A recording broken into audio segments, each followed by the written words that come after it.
Moving on now to our next facilitator for this evening, Esther Ojosemako.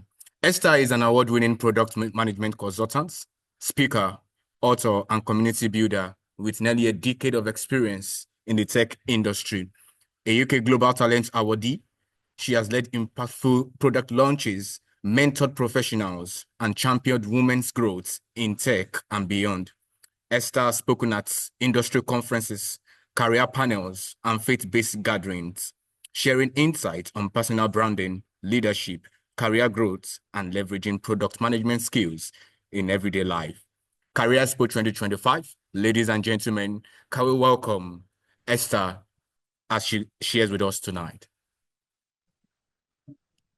Thank you, everyone. Hello, can you hear me? Yes, loud and clear. Awesome. Thank you for the opportunity to be here. My name is Esther, and I'm just going to get into it. Allow me to briefly share my screen. Can you all see my screen? I mean, if you don't know this image, are you on Twitter? I think that's my first, and I put this here on purpose because if you know this image, you know. I'm just going to leave it at that. Those that do not know, you need to be on Twitter or something. But hello, everybody. My name is Esther, and I know that this topic is something that we all, most likely relate with. I spoke with Bowat. Thank you for organizing this.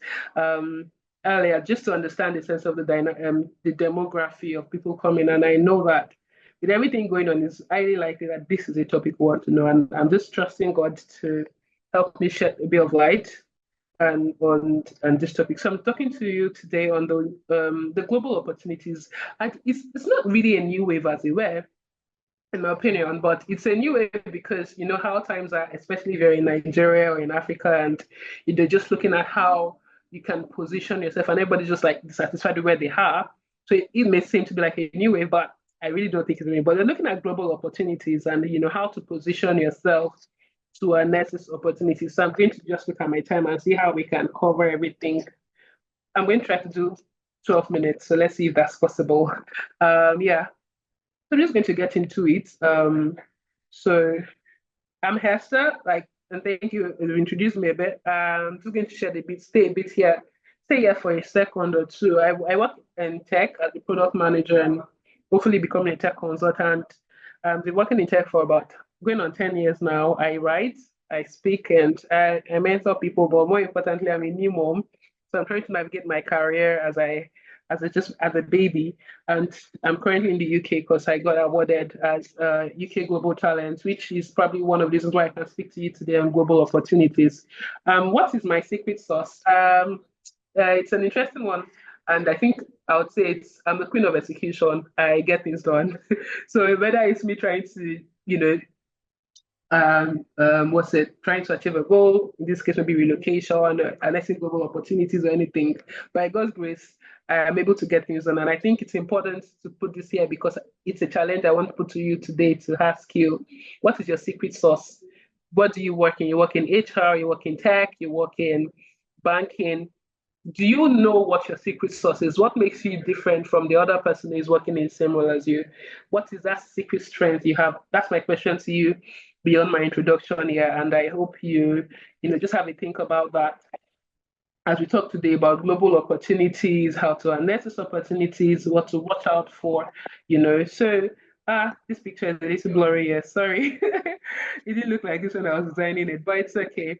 And what is Vision 2020? So if some of you, maybe 2019, 2018, you probably have heard of the Canada race. I don't know if people remember that, but everybody's like, I need to go to Canada. We were talking about draws. Does anybody relate to this? Can you just do a show of hands? Let me know if anybody knows this in the room. How can I know if you are raising their hands or something? Do we? I didn't try for raising their hand. Okay, if you were aware of the Canada what's it? That Canada bubble where everybody is trying to go to Canada right now, yes. Okay, someone's raised their hands. Lovely. So you know that period. Yeah, thank you for just confirming that. So I was somewhere in that circle and I was like, I was working in tech, I've worked in tech for about maybe 4 years at the time. They're like, look, I want to travel. But there are several dynamics to this. I'm female, so, and I'm not married.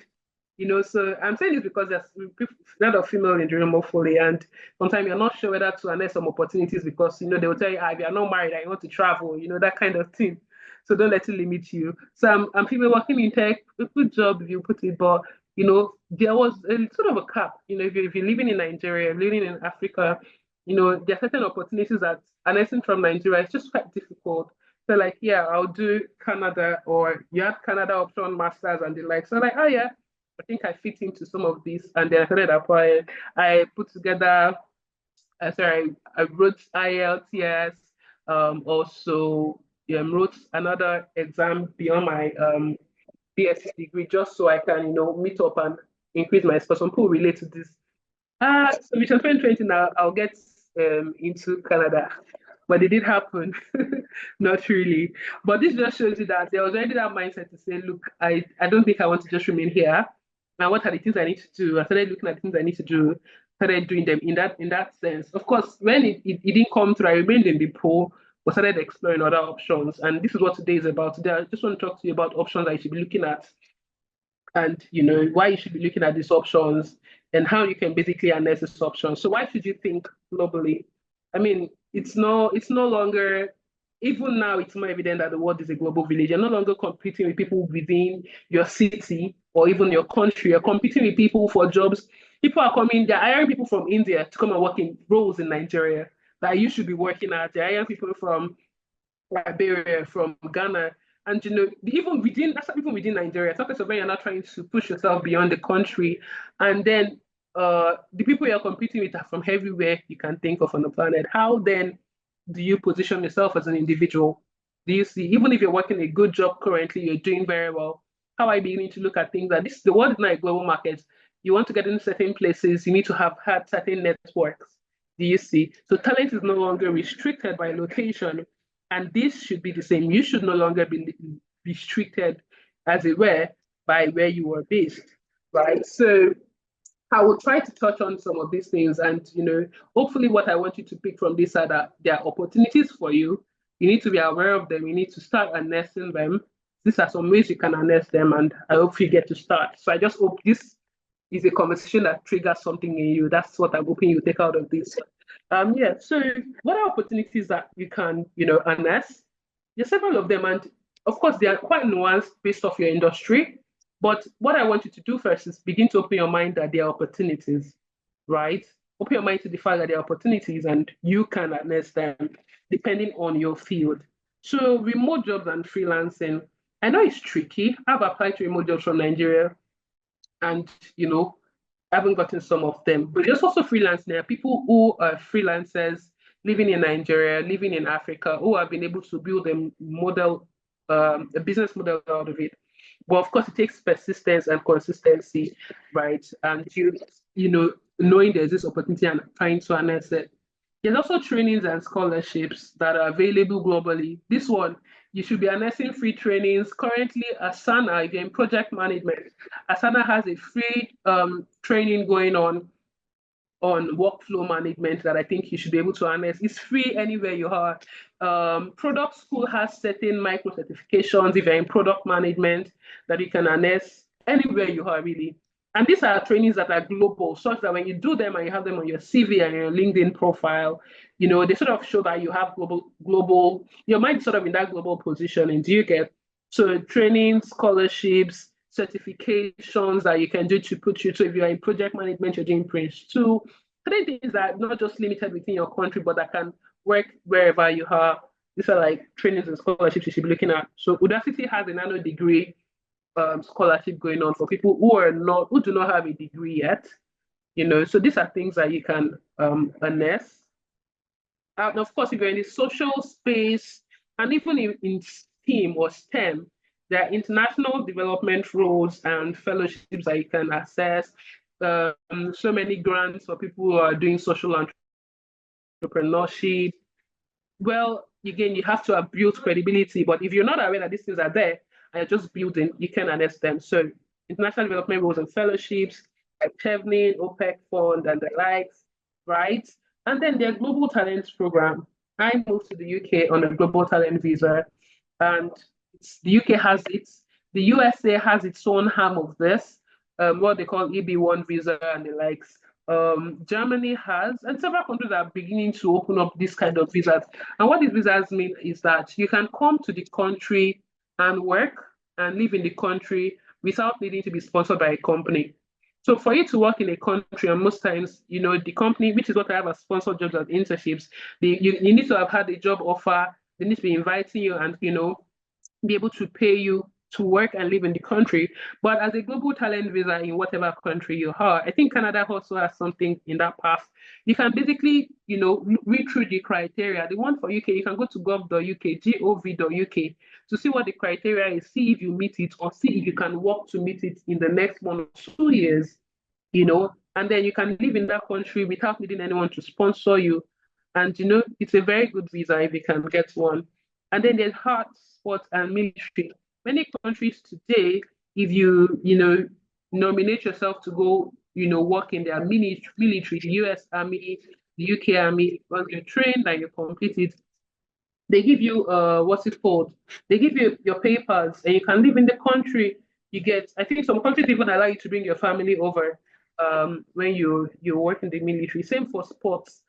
Sometimes because we don't know these things, some of us may be good in certain skills, but you don't know that you can um, use this to even get into bigger global markets.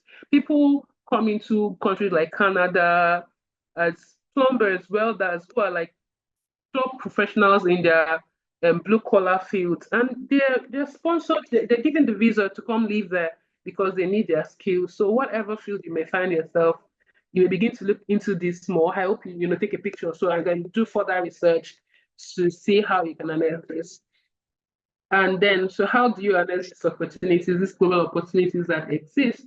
Of course, you have to be informed about these global opportunities, which I'm trying to do with this session. But also, you need to now work on yourself. You need to build, you need to document your journey. You need to be visible. Like the song says, evidence day. If you're building, you're not documenting what you're building and you're not visible, there's certain things you cannot unearth right now in this world we are in. So it's a tricky balance. It's a tricky line between visibility and just show off. And if you're on LinkedIn, you see these people say, "Oh, those are online and not doing their work," but the people that are doing their work are not online and they are missing opportunities. So how do we strike that balance? Right. I'm looking at my time and I think I've exceeded time I want to use, but let's go ahead. So on being informed, a well-informed citizen is someone who has the best defense against tyranny. Think about this in terms of politics, but think about it in terms of personal development too. How informed are you? Is how well you can fight whatever opposition come your way. So in documenting your journey, it's good to keep a professional journal, whether it's digital or physical, that details your accomplishment. Every quarter, just say, what are the things I did this quarter? I wrote a certification, I taught a course. Keep that diary for yourself. Build a portfolio. If you're in a field where you can have a portfolio of the things you've done, like a website, a blog, or even a slide. Every day, just update it. Every quarter or every year, update it with like your projects, your achievements. It's very important. And then leverage social media to build your brand. In this age, if you are not on LinkedIn, or any social media page as a young person and you want to harness global opportunities, you may not, I don't think you're ready yet, not to sound harsh, but I think that you need to position yourself with the voice you want. If you don't do it, if if I Google your name today, what's going to show up? Who are you beyond the work you do at the office? The work you do at the office is good, but today many people are getting redundancy. They're sending them away. And because of this youth and a digital presence, they can't go and say, "Oh, I'm doing this, and I'm looking for new opportunities." So it's important to leverage social media, build thought leadership, share things on Medium, and share the link to your LinkedIn, to your WhatsApp. Just show thought leadership as you grow. Sometimes, even if you're looking to transition to a new field, you can start reading about that field and sharing your lessons. Basically, document your journey. Have evidence. And this was helpful for me because part of the requirements for the visa I got was, to show that you are an exceptional talent. And how are you going to show your exceptional talent to someone who is not in your country if you don't have a digital footprint, if you get what I mean? So another thing is to build a global network. You join professional communities. Today, there are so many. If you're in tech, there's GDG, there is Women in Tech, in your city. There are several professional committees that you can join. If you're in finance, there are finance communities. Please join these committees and be active there. Volunteer at events. When you volunteer, document it. Don't say what you didn't do, but say what you did at the very least. Nominate yourself to speak at events, even from your church, from your department at work, your office. Nominate yourself to speak. Mentor people who are coming. It can be peer-to-peer mentorship. People within your, career level who are looking to grow. You guys can form a partnership and, accountability partnership and help yourself. Attend conferences like you're doing currently, like I said already. Then, of course, in being visible, I just try to list some places you can check out: Global Shapers in Lagos or Abuja, wherever, GDG, ADP list. You can train and share your knowledge with training institute, people that do trainings, and you are sound in what you do. You can tell them you want to, give a talk, and then can help you build your authenticity in what you do too. Then engage in communities. I'll talk about Launch Club, LinkedIn and maybe Toastmasters. Launch Club is a good place to meet people from all over the world currently. You sign up wherever you are and tell them what your interests are, and then they will connect with people of like manner. For 30 minutes, just have a chat, and just talk to them. You don't even have to have a goal of maybe going to their country. Just meet people, get to know them. You can update on LinkedIn, shoot a shot to someone who is in your field, who is more senior, or your peer, and say, look, yeah, in another industry, I'm curious to know what you do there. Just build this network and be visible. Lastly, on how to harness these opportunities, I'll say stay grounded. I'm a person of faith, and I heard my Oga Nelson talk about it earlier. Your faith is important in everything you do. So even in harnessing opportunities, you have to be sure that this is the will of God. I mean, allow me, because I'm a Christian, so I'm going to talk about it this way. Right? Divine positioning matter. Having faith that God will lead you to the right ones, and when He gives it to you, wisdom to apply to them. You get to stay spiritually grounded, seek mentorship, both very vertical and horizontal. Have your own values so that you will not go for opportunities that are scam in a desire to just go global, if you get it.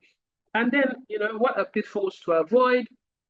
Lack of visibility, please avoid it from now on. You can't come to this session and next week you don't have an updated LinkedIn profile. Procrastination, why are you procrastinating? You have opportunities you've seen, but you've not applied to them. After now, please go and start networking only when you need help. This is wrong on all levels. You should network organically. Of course, network when you need help, but not only when you need help, if you get it. Not only. So you should network, make it like just build a network because you want to have these people and add value as they had value to you, right? Add value to them. Then not telling your story yourself. If you don't tell your story yourself, either nobody will do it for you or they will do it the wrong way. So aim to tell your story yourself. And please learn. Choose continuous learning. Write certifications in your field. Join events. Just keep learning and speaking and sharing what you learn. Start a blog, share on LinkedIn. People are doing it this year more, sharing more. So join the train you get. And yeah, that will bring me to the conclusion, right? The world is full of opportunities. So look beyond your immediate environment. Be intentional about positioning yourself. Don't wait for opportunities to come. You have to be prepared, right?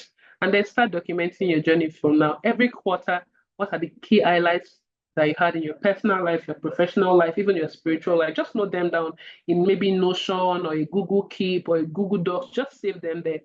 Start documenting it. Take pictures, do those videos, just keep them. And I want you to start now. So thank you, everyone. My chat to you is to hone your global journey. No one will do it for you, right? So hone it. And for me, in my own journey, like I said, I tried Canada.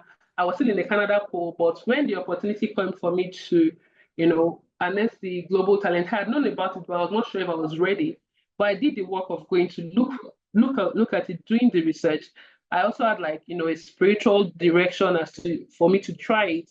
When I went through and I saw, oh, I meet the requirement to a large extent, started preparing myself, looking for my evidences up to 5 years ago. That's why it's good to volunteer, have your documents, have everything, the jobs I've worked at, have good relationship with people there so that they can write you references. You see that kind of thing. And if it's masters you want to go for, you also need to have good relationship with your lecturers. So have good relationships. And then I applied and then prayerfully I got the visa. And I believe that you can too, whether it's scholarships, you want to go to conferences, there are conferences, global conferences that sponsor people to come to these conferences. You can look out for this in your field, start pushing yourself to show forth. And the Bible says that we are Christians, we shine as light. So I hope you shine your light and on your global journey. Thank you, everyone, for your time. I hope you picked it up too. You can connect with me on LinkedIn or visit my blog with this QR code. Thank you. God bless you. Thank you so much, Ma. It was a very, very insightful session. No one can say your story as you do. So we need to hone the journey towards all these global opportunities that are available to us. Some we don't know. And we really appreciate if maybe later on you could share some links to this so we'll be able to share with the participants. It was a very insightful moment.